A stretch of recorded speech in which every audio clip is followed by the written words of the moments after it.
मैं तुम्हें भूल जाऊं यह हो नहीं सकता, और तुम मुझे भूल जाओ यह मैं होने नहीं दूंगा। यदि आप इस वीडियो को पूरा अंत तक देखिएगा तो आपके अंदर भी कुछ ऐसा ही फील होगा। सभी सवाल आपको सुनते ही देखते ही याद हो जाएंगे। ये वीडियो ना कक्षा 10वीं बोर्ड परीक्षा हेतु इतिहास से संबंधित होने वाला है। मैं कुंदन सिंह टीवीएल कोचिंग में आपका फिर से बहुत बहुत हार्दिक अभिनंदन करता हूं। तो चलिए इस वीडियो को शुरू करते हैं। कक्षा 10वीं बिहार बोर्ड के अनुसार हम इतिहास पढ़ेंगे। पहला सवाल स्क्रीन पर है। सवाल है, वियतनाम युद्ध की समाप्ति किस अमेरिकी राष्ट्रपति के समय हुई थी? मतलब कहने का मतलब क्या, जब वियतनाम युद्ध हुआ था उस समय अमेरिका का राष्ट्रपति कौन थे? तो उस समय अमेरिका के राष्ट्रपति आर निक्सन जी थे। कौन थे जी? आर निक्सन जी थे। याद रखिएगा, जब वियतनाम युद्ध हुआ था उस समय अमेरिका के राष्ट्रपति कौन थे? तो आर निक्सन जी थे। और अभी वर्तमान में कौन थे? तो डोनाल्ड ट्रंप। और इसके पहले कौन थे? Barack Obama. उसके पहले कौन थे जी? Barack Obama. तो याद रखिएगा कि जब वियतनाम युद्ध हुआ था उस समय अमेरिका के राष्ट्रपति कौन थे? तो आर निक्सन जो होगा इसका सही उत्तर होगा। अगला प्रश्न है, जेनेवा समझौता किस वर्ष हुआ था? तो सन 1954 में। ये सवाल भी आई है, मतलब वेरी वेरी इंपॉर्टेंट, बहुत बहुत महत्वपूर्ण आ सकता है। याद रखिएगा कि सन 1954 में जेनेवा समझौता हुआ था। ठीक है।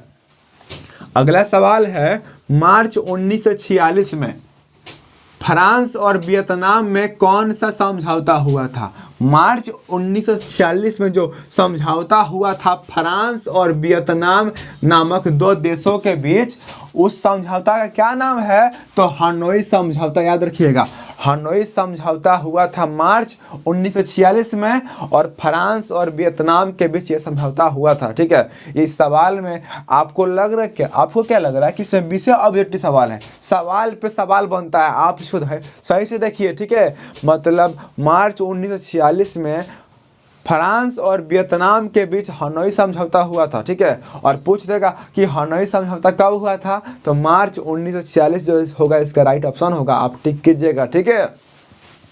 अगला सवाल है, कंपुचिया का पुराना नाम क्या है?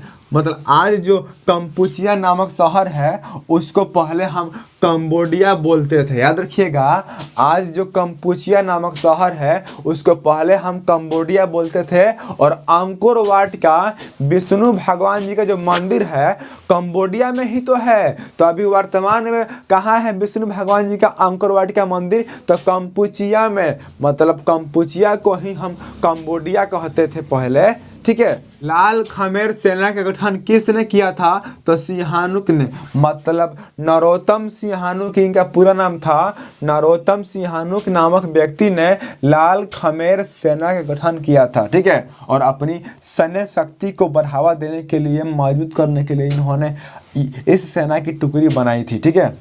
अगला सवाल है, नियो लाओ हक। नियो लाओ हक जंट, इसको हम शॉर्ट में बोलेंगे NLHS, किसकी राजनीतिक पार्टी थी? तो इसका सही उत्तर हो जाएगा पथिक लाओ की। पथिक लाओ जो व्यक्ति थे इनका ही यह पॉलिटिकल पार्टी था। ठीक है। अगला सवाल है, लाओस में पाथेक लाओ का गठन किसने किया था? तो याद रखिएगा, लाओस में पाथेक लाओ का गठन ना सुफुना बैन ने किया था। सुफुना बैन ने किया था। तो आपको पता है कि हम आपको इतिहास का लाइन बाय लाइन पढ़ा रहे हैं।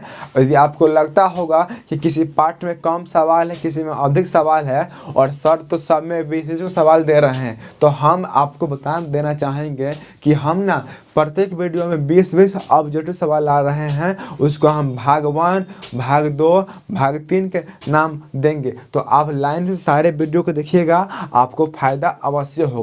मतलब रिवीजन हम आपको करा रहे हैं, आपका हम रिवीजन करा रहे हैं। आपने यदि हमारे हिंदी के सारे वीडियो, संस्कृत के सारे वीडियो, भूगोल के सारे वीडियो, अर्थव्यवस्था के सारे वीडियो और इतिहास के सारे वीडियो नहीं देखे हैं तो आप जल्दी प्ले लिस्ट में जाइए।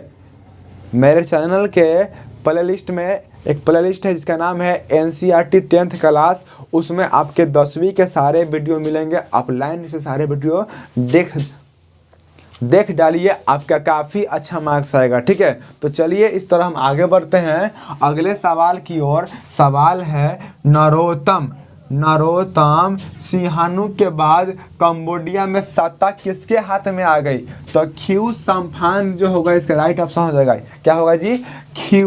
ख्यू सम्फान जो होगा इसका सही उत्तर होगा। ये जो थे ना, ये नरोत्तम सिंहानू के बाद यही कंबोडिया का सत्ता अपने हाथ में ले लिए। ठीक है, अगला सवाल है भारतीय राष्ट्रवाद के उदय का सबसे प्रमुख कारण क्या था? तो अंग्रेजी शासन के विरुद्ध असंतोष ही इसका सबसे प्रमुख कारण था। ठीक है, अगला सवाल है 1919 से 1947 तक भारतीय स्वतंत्रता संघर्ष किस नाम से विख्यात है? तो गांधी युग। मतलब ना सन 1919 से सन 1947 तक का समय को ना हम गांधी युग के नाम से जानते हैं, क्योंकि इस वर्ष में ना गांधी जी ने बहुत ही भारत के प्रति योगदान दिया। ठीक है, तब जाकर के भारत आज़ाद हुआ है। अगला सवाल है आर्म्स एक्ट किसने लागू किया था? तो आर्म्स एक्ट ना लिंटन ने लागू किया था, इस बात को याद रखिएगा। अगला सवाल है सन 1905 में बंगाल का विभाजन किसने किया था? तो कर्जन नामक व्यक्ति ने बंगाल का विभाजन किया था। बंगाल 2 टुकड़ों में बट गया था 1905 ईस्वी में। ठीक है, अगला सवाल कई बार पूछता है और पूछेगा भी, इसको ध्यान से देखिए। सवाल है गदर पार्टी की स्थापना किसके द्वारा की गई? तो लाला हरदयाल के द्वारा। और कब की गई? तो सन 1913 में। याद रखिएगा, इसमें 2 ऑब्जेक्टिव क्वेश्चन है कि गदर पार्टी की स्थापना कब और किसने की थी? तो गदर पार्टी की स्थापना लाला हरदयाल ने सन 1913 ईस्वी में की थी। ठीक है, अगला सवाल है दक्षिण अफ्रीका से गांधी जी किस वर्ष भारत वापस आए थे? तो सन 1915। याद रखिएगा कि सन 1915 में गांधी जी दक्षिण अफ्रीका से लौटकर भारत आए थे। ठीक है, और तभी से इन्होंने अपना आंदोलन भारत में बहुत सारा आंदोलन किया, तब जाकर के भारत को आज़ादी मिली। गांधी जी के अलावा बहुत लोगों ने योगदान दिया, मतलब बहुत लोग मारे गए। जैसे भगत सिंह के बलिदान को आप क्या कहना चाहेंगे? राजगुरु सुखदेव के बलिदान को आप क्या कहना चाहेंगे?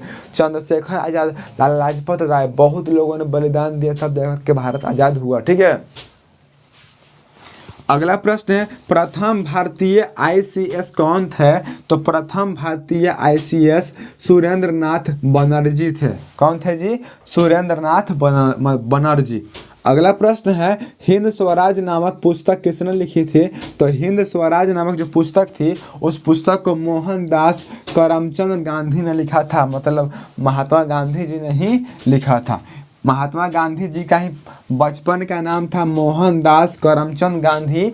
गांधी जी का जन्म 2 अक्टूबर 1869 को गुजरात के पोरबंदर स्थान पर हुआ था। ठीक है, अगला प्रश्न है गांधी जी को महात्मा की उपाधि किसने दी थी? तो रविंद्रनाथ टैगोर, जो बंगाल के रहने वाले थे, पश्चिम बंगाल मतलब कोलकाता के, इन्होंने ही गांधी जी को सबसे पहले महात्मा कहा था। और रविंद्रनाथ टैगोर जी ने भारत का और बांग्लादेश का दोनों का राष्ट्रीय गान लिखा है। ठीक है, अगला सवाल है रॉलेट एक्ट किस वर्ष पारित हुआ था? तो सन 1919। याद रखिएगा, ये भी सवाल कई बार पूछता है कि रॉलेट एक्ट जो था ना, वह 1919 में लागू हुआ था। अगला प्रश्न है जालियांवाला बाग हत्याकांड के विरोध में किसने कैसर-ए-हिंद का पदक लौटा दिया? तो याद रखिएगा, जालियांवाला बाग 13 अप्रैल 1919 को पंजाब के अमृतसर के जालियांवाला बाग में हुआ था। और इसके विरोध में कैसर-ए-हिंद का पदक ना गांधी जी को दिया जा रहा था, तो इन्होंने ना इस पदक को लौटा दिया, वापस कर दिया, ये नहीं ले पाए। लास्ट क्वेश्चन है, जालियांवाला बाग हत्याकांड की जांच के लिए सरकार ने किस समिति का गठन किया? तो हंटर समिति। याद रखिएगा कि सरकार ने हंटर समिति का गठन किया जिसने जालियांवाला बाग हत्याकांड की जांच की। ठीक है, तो इस तरह यह वीडियो भी खत्म हुआ। तो यदि आप चाहते हैं कि हम ऐसे ही रोज वीडियो बनाते रहें तो आप हमारा सपोर्ट कीजिए, हम भी आपका सपोर्ट करेंगे। तो मिलते हैं अगले वीडियो में, तब तक के लिए नमस्कार। जय हिंद, जय भारत।